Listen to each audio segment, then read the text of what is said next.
लाभ थांबलेल्या सर्व लाडक्या बहिणींची पुन्हा होणार पडताळणी. शासनाकडून मार्गदर्शक सूचना प्राप्त. पडताळणीनंतर पुन्हा सुरू होणार लाभ. ही बातमी लाडक्या बहिणींसाठी अतिशय महत्त्वाची आहे. मुख्यमंत्री लाडकी बहीण योजनेचा लाभ घेणाऱ्या महिलांनी ई-केवायसी केल्यानंतर राज्यातील 22 लाखापेक्षा अधिक तर बुलढाणा जिल्ह्यातील सुमारे 30,000 महिलांचा गेल्या 2 महिन्यापासून लाभ थांबला आहे. यामुळे महिलांमध्ये मोठा संभ्रम पसरला होता. या सर्व महिलांची आता अंगणवाडी सेविकांमार्फत पडताळणी होणार आहे आणि त्यानंतर पात्र महिलांचा लाभ पुन्हा एकदा सुरू होणार असल्याची माहिती जिल्हा महिला व बालकल्याण अधिकारी अमोल दिघोडे यांनी दिली आहे.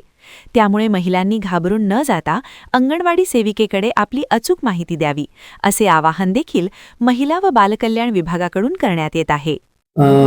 बुलढाणा जिल्ह्यामध्ये साधारणतः नोव्हेंबर 2025 नंतर काही महिलांच्या खात्यामध्ये लाडकी बहिणीचा हप्ता न पडल्यामुळे मोठ्या प्रमाणात गर्दी जिल्हा कार्यालयावरती तसेच बालविकास प्रकल्प अधिकारी कार्यालयाला झालेली दिसून आली.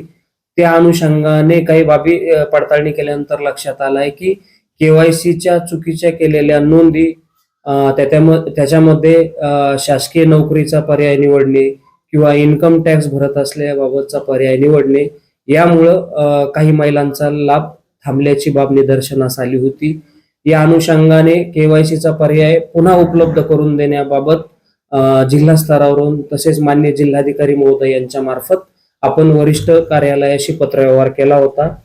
त्यामध्ये काल झालेल्या बैठकीत शासन स्तरावरून निर्देश प्राप्त झालेले आहेत की ज्या पात्र महिला असतील आणि केवायसीच्या चुकीच्या नोंदीमुळे जर त्या लाभापासून वंचित राहिले असेल तर त्यांनी भिवून जाण्याचे कारण नाही. त्यांची पडताळणी अंगणवाडी सेविकांमार्फत केली जाणार असून ज्या पात्र लाभार्थी महिला असेल तर त्यांना लाभ देणं ही शासनाची जबाबदारी असून कुठलाही लाभ त्यांचा बंद होणार नाही.